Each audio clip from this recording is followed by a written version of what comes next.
जानते हैं एक सरल साधना जिसे रोज करके आप धीरे धीरे ध्यान को स्थिर कर सकते हैं। यह प्रक्रिया आपको रोज सोने से पहले करनी है।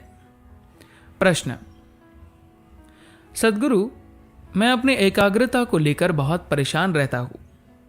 मेरा ध्यान आसानी से भटक जाता है। मैं अपना ध्यान एक दिशा में कैसे केंद्रित करूं? सद्गुरु कहते हैं, किसी खास दिशा में ध्यान स्थिर रखने के लिए सबसे पहले उन सभी गलत और मिथ्या धारणाओं को खत्म करना होगा जो हमारे भीतर बनी हुई है।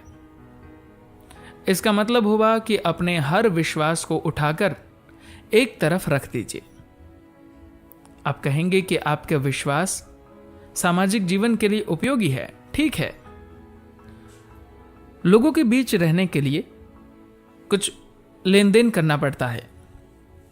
उसके लिए आपको कुछ चीजों पर विश्वास करना होता है। यहां तक तो ठीक है, लेकिन इसके अलावा अपनी हर धारणा को कम कीजिए। जब आप अपने विश्वास व धारणाओं को अलग रख देते हैं तो आपको ऐसा लगेगा कि आप भोंदू या निपट मूर्ख है। अगर आपको ऐसा लगता है तो बहुत अच्छा है। यह जानना बहुत अच्छा है कि आप एक निपट मूर्ख है। एक आत्मज्ञानी और एक मूर्ख में बस इतना ही अंतर होता है कि ज्ञानी व्यक्ति जानता है कि वह मूर्ख है, जबकि मूर्ख यह नहीं जानता कि वह मूर्ख है। बस यही एक बड़ा अंतर है, और यह जमीन आसमान का अंतर है। लोगों की समस्या सिर्फ इतनी है कि उनको पता ही नहीं होता कि वे किस जाल में फंसे हैं। अगर उन्हें पता होता तो क्या वे उसमें फंसे रहना चाहते? वे बिल्कुल वहां नहीं रहना चाहते। सिर्फ इतना कीजिए कि आज रात जब आप सोने जाइए तो उससे पहले आप बिस्तर पर बैठकर मानसिक तौर पर हर वो चीज उठाकर एक तरफ रख दीजिए जो आप नहीं हैं। अपने से जुड़ी हर चीज, जैसे अपनी जाति, अपना धर्म, अपनी राष्ट्रीयता, अपना शरीर, अपना मन, अपना विचार, अपनी भावनाएं, अपनी सोच, अपना दर्शन, अपने भगवान, अपना शैतान, यानी हर चीज को खुद से अलग करें और बस सो जाइए। यह काम रोज कीजिए। आपको अनुभव हो जाएगा सिर्फ सोना है। इससे आसान तरीका मैं आपको नहीं दे सकता। बस आप ऐसे ही सो जाइए। जीवन के एक अंश के रूप में बस ऐसे ही सो जाइए। न एक स्त्री के रूप में, न एक पुरुष के रूप में, न इस रूप में, न उस रूप में। बस सामान्य रूप से सो जाइए। दरअसल जब आप सोते हैं तो आप ऐसे ही होते हैं। मैं ये कहना चाहता हूं कि आप जब नींद में प्रवेश करें तब भी आप ऐसे ही रहे। इसके लिए आपको इतना करना है कि जो आपकी स्वाभाविक स्थिति नींद में होने वाली है, वही स्थिति आप सोने से सिर्फ कुछ मिनट पहले तैयार कीजिए। आप देखेंगे कि इसमें कुछ मेहनत लगेगी, लेकिन आप इसे कीजिए। वैसे भी जब आप नींद में होते हैं तो आपके सोने का न कोई चाइनीज तरीका होता है, न अंग्रेजी तरीका।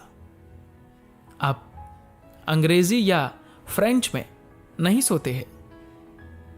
जब आप सोते हैं तो ऐसे कि मानो आप कुछ है ही नहीं। आप उसी तरह से कुछ है ही नहीं के अंदाज में नींद के करीब जाइए। जैसा मैंने कहा, इस काम में कुछ मेहनत लगेगी, लेकिन इसे आज से ही करना शुरू कर दीजिए, क्योंकि कल के बारे में कौन जानता है? किसे पता है कि कल आप उठेंगे या नहीं? लाखों लोग कल सुबह का सूरज नहीं देखेंगे, क्योंकि उनकी जिंदगी आज ही खत्म हो जाएगी। इसकी क्या गारंटी है कि उन लाखों लोगों में मैं या आप नहीं होंगे? हालांकि हम लोग अपने बारे में ऐसा नहीं सोचते, लेकिन ऐसा होना संभव है।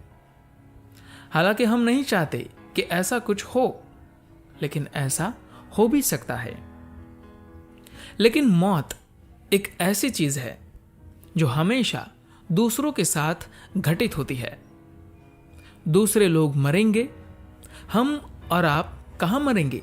नहीं, दूसरे लोग मरेंगे। नहीं, मैं और आप मरेंगे। हर दिन आप नींद में ऐसे जाते हैं जैसे मृत्यु के पास जा रहे हो। नींद में जाना यानी आपको अगले कुछ घंटों के लिए मरना है। बहरहाल हम अगले जन्म में विश्वास करते हैं। कल की सुबह एक नया जन्म है कि नहीं? आप नींद में बिल्कुल मरे हुए इंसान के समान थे। जी हां, जहां तक आपकी बात है तो आप मर चुके थे। आपके अनुभव में यह दुनिया मर चुकी थी। उसके बाद आप सुबह उठे। क्या यह पुनर्जीवन नहीं है? ये एक नया जीवन है।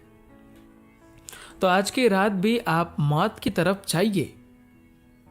यह मैं कोई भ्रम पैदा करने के लिए नहीं कह रहा हूं।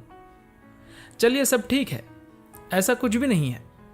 आपके शरीर का, मन का, विचारों का, भावनाओं का कोई मतलब नहीं है।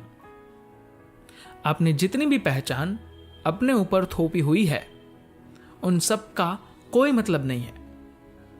आप बिस्तर पर जाने से पहले उन सब को एक तरफ रख दीजिए और फिर इस तरह सोने जाइए कि मानो कुछ है ही नहीं। कुछ विचार आते रहेंगे, उन्हें अनदेखा कर दीजिए। वैसे भी वे आपके नहीं हैं। सिर्फ लेट जाइए। सिर्फ इतना करने की जरूरत है कि आपको अपना ध्यान जो आपने अब तक इकट्ठा किया हुआ है उससे हटाकर जो आप वास्तव में है उस पर लगाना है। यही आपको सही दिशा देगा। इसके लिए आपको स्वर्ग की ओर देखने की कोई जरूरत नहीं है। धन्यवाद।